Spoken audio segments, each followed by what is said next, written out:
If looks could kill, you would be dead. Turned to stone with just one glance. This is the myth of Medusa, a monstrous female, feared by all men, on the battlefield and beyond. But she will be challenged by a surprising enemy. Behind the story lurks a stunning reality. Is Greece's most famous monster inspired by a human corpse? And is her story based on actual science, as seen in our night sky? Discover the hidden meaning behind one of the greatest stories ever told. The hunt for the head of Medusa.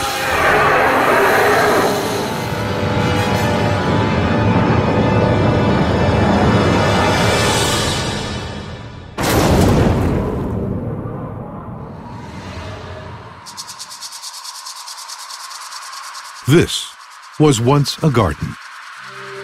Now, it is a graveyard littered with dead bodies. Each face frozen in a moment of terror.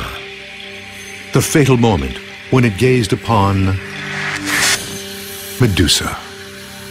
Her gaze penetrates right into your inner being and petrifies you from the inside out. The myth of Medusa has captivated us for almost 3,000 years. Today, her image still commands instant recognition around the world.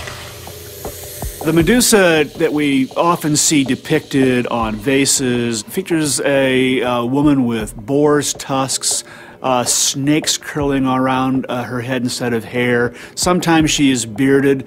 Very often she's grimacing, facing us directly with her tongue lolling out of her mouth and her eyes staring straight at you. In ancient Greece, myths made sense of a confusing world. Their stories recorded history, explained nature, and dictated how people should live. The Medusa myth was no exception. They teach lessons to the society and help them organize things. And I think the Medusa story gives us a window into just certain kinds of values in ancient Greek society. It surely gives a sense of kind of a rich portrait of men's experience insofar as they may well have felt at some point in their lives completely under the spell of some bewitching type of woman. Medusa can crush a man with a single penetrating look. It is a power that makes her nearly invincible. The Medusa myth awakens a number of fears in people, especially men. This image of the all-powerful woman whose gaze can't be averted, whose gaze can see right through you to expose everything inside of you, that can freeze you in your tracks and somehow devour you and consume you. And I think men in particular are very afraid of this sort of strong woman.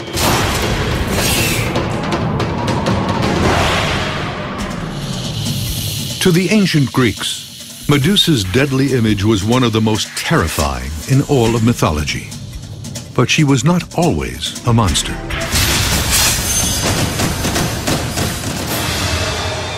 According to the myth, Medusa was once a ravishing woman. Every man in Greece wanted to possess her. What she's described as is she's a beautiful woman with long flowing locks of hair. Every suitor wants to marry her. She causes envy among everyone. But Medusa can't get married. She is a priestess of Athena, the goddess of war, and bound by an eternal vow of chastity. Athena is the patron goddess of the great city of ancient Athens. She's also a virgin goddess. Sex is not a part of her world. She's actually beyond the reach of any male desire. Servants in her temple would have been expected to be virginal, so they could devote their energies not to domestic issues and child rearing, but to the goddess's service. Medusa, the hideous image of evil, starts out as a symbol of purity.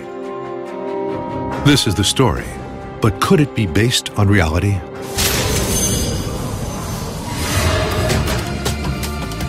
Athena's temple is no myth.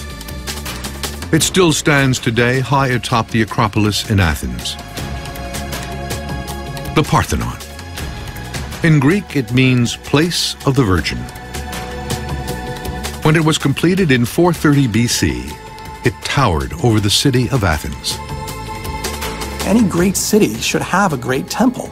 It would be like any city in America having some kind of great sports stadium. So Athens, being the most prominent city in ancient Greece, wanted to have also a temple that befitted its magnificence, and so they created the Parthenon. At the center of the temple stood a colossal statue of Athena, nearly 40 feet high, carved out of ivory and gold. It was one of the most impressive sights in the ancient world. In the myth, this is where Medusa's tragic fate unfolds. Medusa's beauty is off limits, locked away in service to Athena. But one suitor will not let her vow of chastity stand in his way. Poseidon, god of the sea. Poseidon is his sort of very prominent masculine power. He is a god of the sea and a god of storms and a god of earthquakes. Earthquakes don't sort of just creep up on you. They hit you very hard. If he was angered, even just a little bit, he could explode violently and really do harm to you. In a fit of raw lust, Poseidon makes his move and ravages the virgin priestess.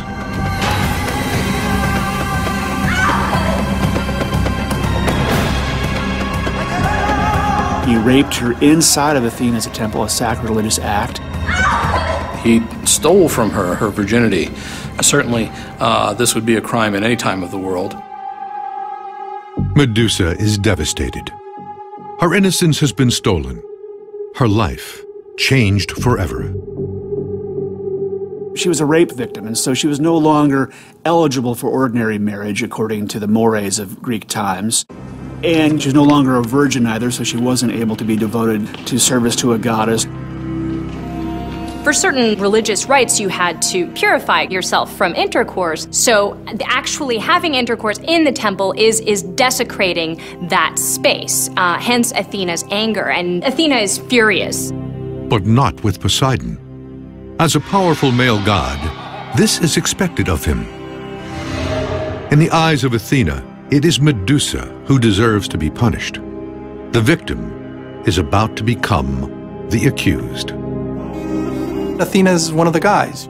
So she has this role that places her in the kind of male camp. She's going to side with the men. In a way, it reflects a society where they considered women more as property value. They recognize at some point that rape is necessarily harmful to the woman, but it doesn't seem in most of these myths that there's any sympathy at all, and frequently the female figure who is raped is the one who's punished. Athena will impose a devastating sentence on her shattered priestess. She will transform Medusa from a beauty into a beast.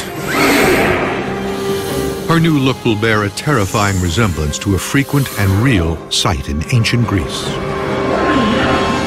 human corpses. Medusa, mythology's heinous snake-haired beast, can turn her enemies to stone with a single glance. Once, she was Greece's greatest beauty, desired by both men and gods. But after Poseidon raped her, Medusa's world changed forever. The Medusa story is a tragedy because she wasn't even the perpetrator of the deed. It was Poseidon who raped her in Athena's temple. But she's then turned into a hideous monster. In the myth, the goddess Athena curses Medusa without warning. She begins an agonizing transformation, clawing desperately at her face. Her skin cracks and withers, and her long silken hair becomes a writhing mass of poisonous snakes. Medusa's horrific transformation is almost complete.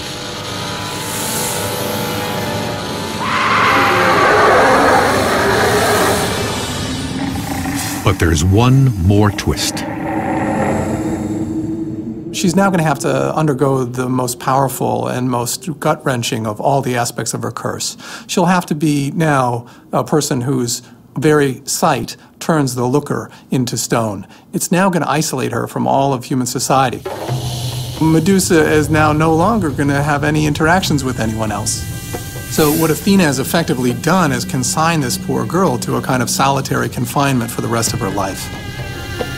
For the tragic crime of being raped, Medusa has lost her status, her beauty, and her ability to look at anyone without killing them.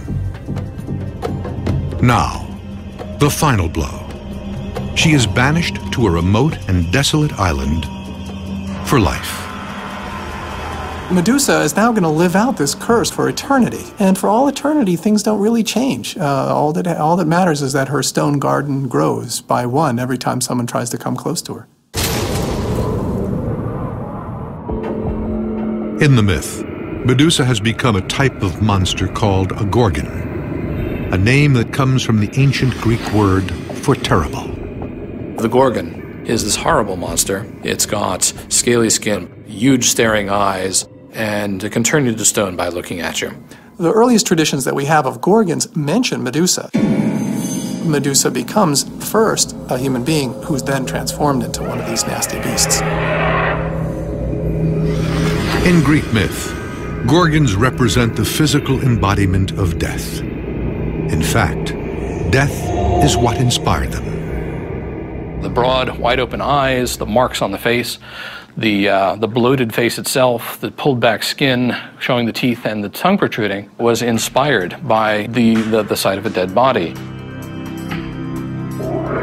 In the days after dying, the skin of a human corpse begins to shrink around the various parts of the body. The face becomes grotesquely bloated. The eyes expand out of their sockets, and the tongue swells, pushing itself out of the mouth. Gradually, the corpse morphs from man to monster. On photographs of dead bodies, you can see all of these changes that are characteristic of the gorgon taking place. This is one of the things that people today aren't so familiar with. We get separated from death very early. We have specialists who take care of dead bodies. But the truth is that in ancient times, you wouldn't be insulated from this. People would see this sort of thing. Death was everywhere in the ancient world. In fact, many other historical monsters are modeled on corpses. In the middle of the Aztec calendar, you find exactly the same features. You've got exactly the same oversized eyes, you've got the broad nose, you've got the rictus grin, you have the protruding tongue. You find it in Bes in Egypt. In India, you find many of the same features on Rahu, the demon responsible for the eclipse. In Southeast Asia, Rangda, the demon that kidnaps children, also has huge pop eyes and a very, very long tongue scrolling out of her mouth. The prominence of this gorgon symbol in many different spots in the ancient world gives us a real sense of just how widespread these myths were. In the story, Medusa is now a gorgon, the mythical face of death. But her physical transformation is only the beginning of her punishment. Her hideous looks will make her an outcast, but her petrifying power will make her a target. Because the warrior who beheads Medusa will possess the ultimate battlefield advantage. Her severed head will still turn men to stone. Men from all over the Mediterranean set out to slay Medusa and claim that power for themselves. One of them has more than glory at stake. His name is Perseus. And his hunt for Medusa's head is one of mythology's greatest adventures.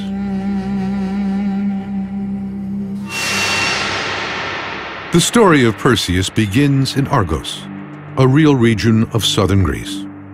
In antiquity, a lot of myths were actually situated in specific locations. Now, this was important for the people who lived in those places.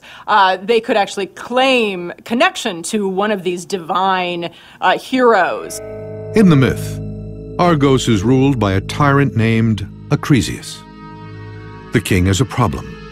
He has no male heir. The Greek world tried